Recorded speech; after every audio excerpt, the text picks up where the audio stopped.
Hello, welcome back to Two Recliners. We're reclining in the car, and we're doing a non-spoiler and spoiler review for the movie Weapons. We just got out of the theater, so we're going to do these kind of, if we go see a movie, we'll do a quick review right out of the theater because it's fresh. And then we're going to do a full review on the podcast probably next week. I guess that's when that would come out, according to you guys. Yep.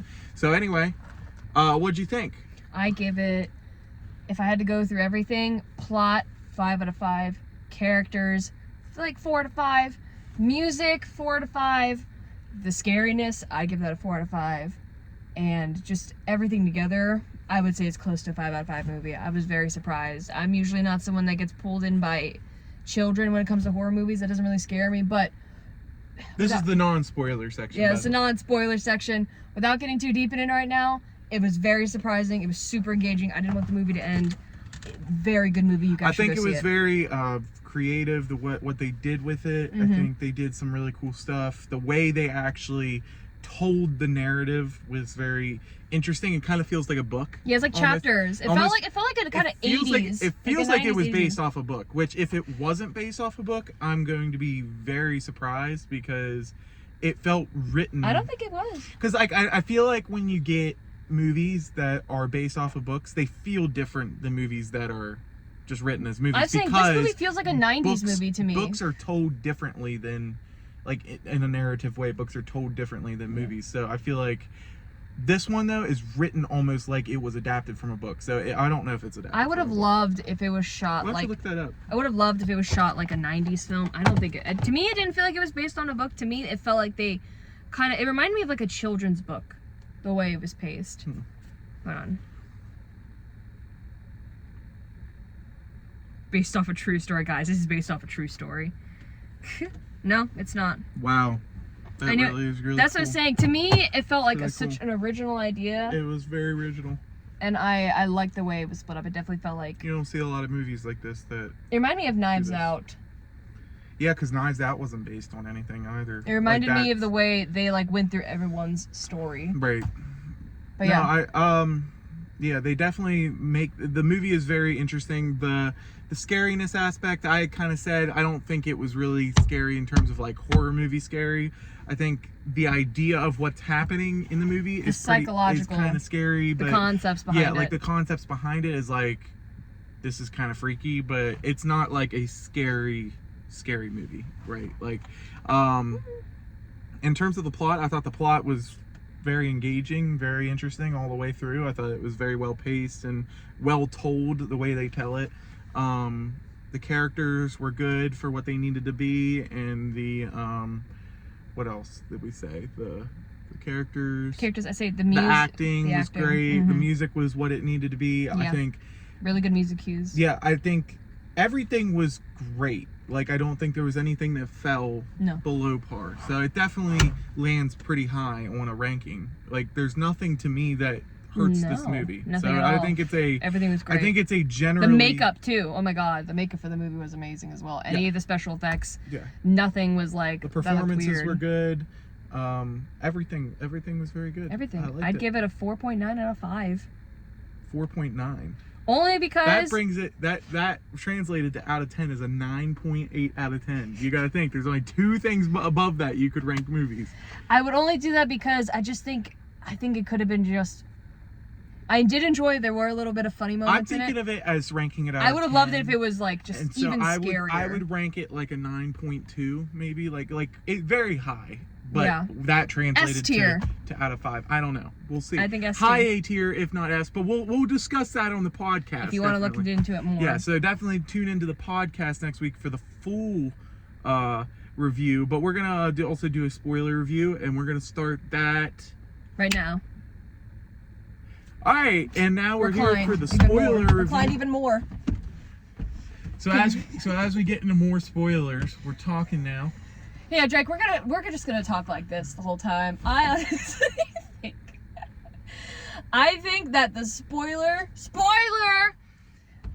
I think that the twist of it being a witch is awesome because we don't see witchy stuff. We don't see with horror movies, at least from what I know, like little witchy things with like pulling in children, and it's kind of the reason why it's called Weapons is that she is like a parasite off of these people in these towns, taking away children, feeding off of them to, I guess, stay alive, because we see that she's sick, and she uses them as weapons to kind of do her bidding, right. hide away from the world, and keep secret what she has planned. I think this is why I ranked it a little bit lower, because I don't know how she thought she was going to be able to get away with it, stealing a whole classroom of children. Yeah, I thought like that was kind of my issue too at one point, because it was kind of like, you really thought you were just gonna not get caught? What was her plan? Because she was planning to leave, supposedly. She was planning to leave, I wonder like, why right she didn't... after. But and they caught her like just in time, right before she was gonna leave.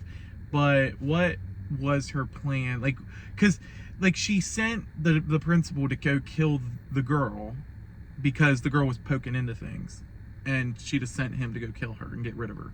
But then like that all got thwarted by him getting hit by a car. So, but like, she had her hair. My question is, why didn't she just have her kill herself? Because she has that power with the parents stabbing themselves with the forks. So she has the power to just wrap her hair around that thing and snap it or whatever, and then make her kill herself. If she wanted to get rid of her, why send the principal, who's like basically this like horror weapon, against her, so then she gets more curious if she happens to survive and then find her, because she knows where it's coming from. She knows it's coming from the house, something about that. She knows all that. So what was her plan? Why did she go out of her way to make this weapon to kill her when she could have just had her kill herself? That was kind of my biggest thing, is it didn't feel like the villain was super smart. Yeah. I don't think like her plan made sense to me. I thought if there was a more like dedicated ultimate plan that was kind of drawn out and told to us. Is it because the more people she has under control, the stronger she is? Maybe it heals her, and that's fine. Even if we can infer that, that's fine. Because she said, "I need all the." But that still doesn't tell me why she wouldn't just kill her to get her off her back, because she was the only one who was following to their house, going up to the windows, doing all that stuff. Like, she was trying to get information. If she wanted her dead, which she did, she sent him to go kill her, why not just kill her? Like, there's no reason to keep her alive. That's kind of my only problem, is it didn't feel like the villain was super smart in a way. But other than that, like, I think the movie is generally perfect.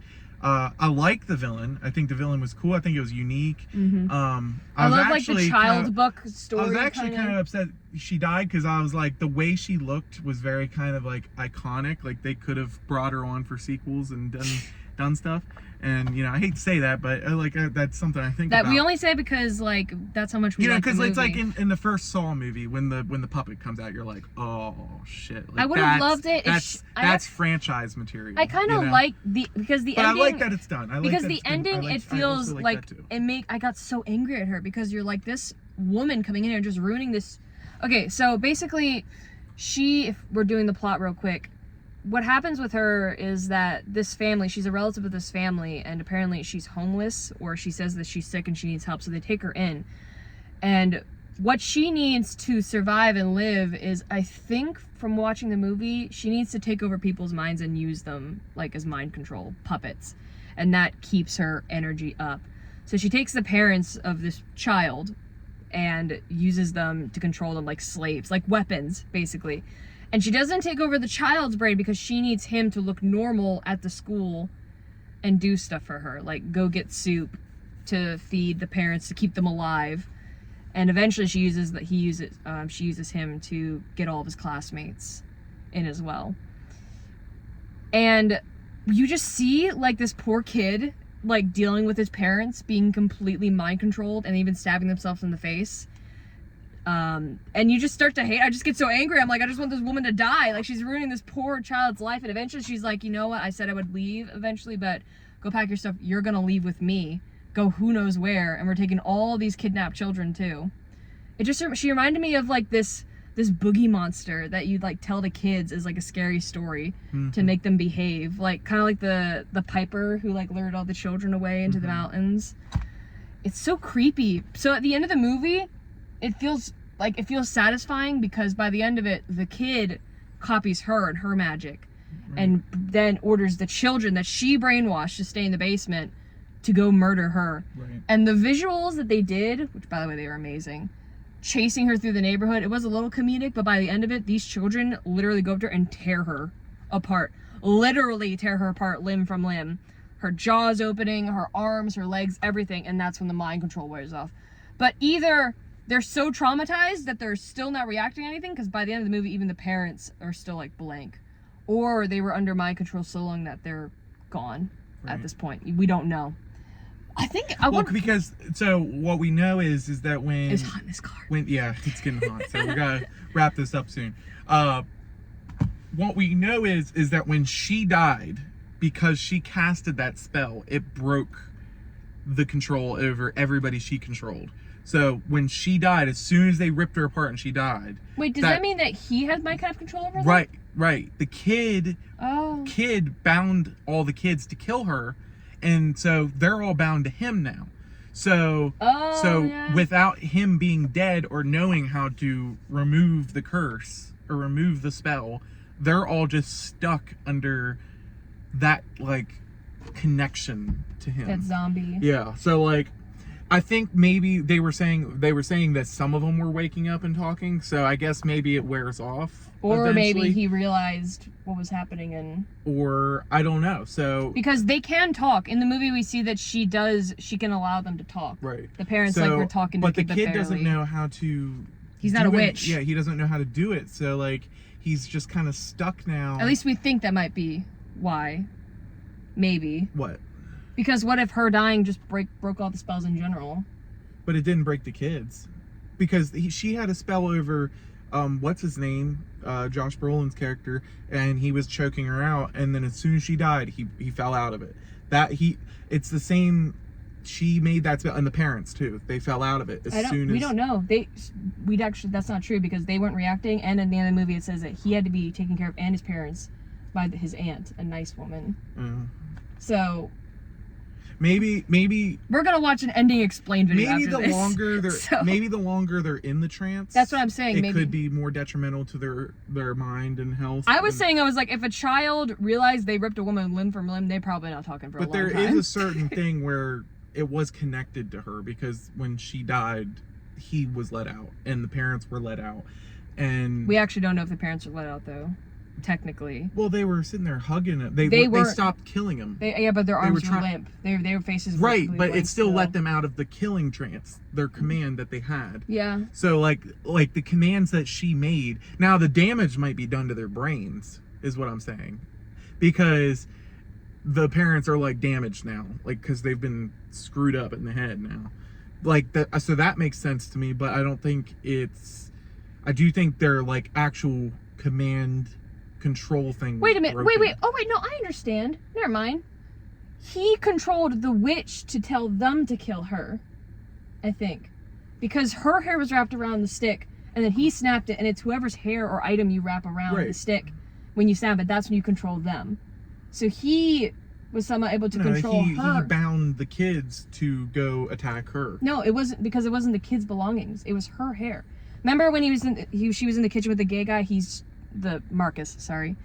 He took his ribbons from his classroom, tied her around the stick, and snapped it, and she was able to control him. Right. So he took the witch's hair to control her, and I think he was able to control the spell that she cast.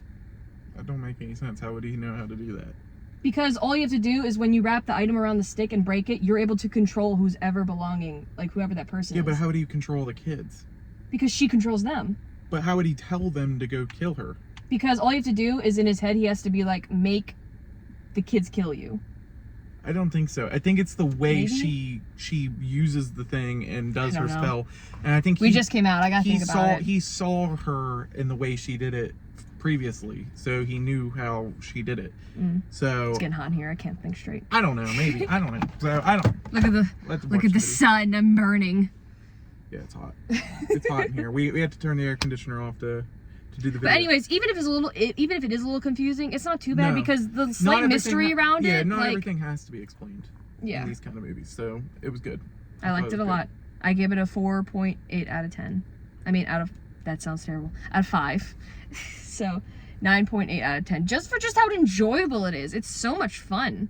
Yeah. Like, I really didn't want it to stop. I loved everything about it. I give it at least a 9 out of 10 right now, coming out fresh, but we'll see how it stands up. Yeah, it might be the bias.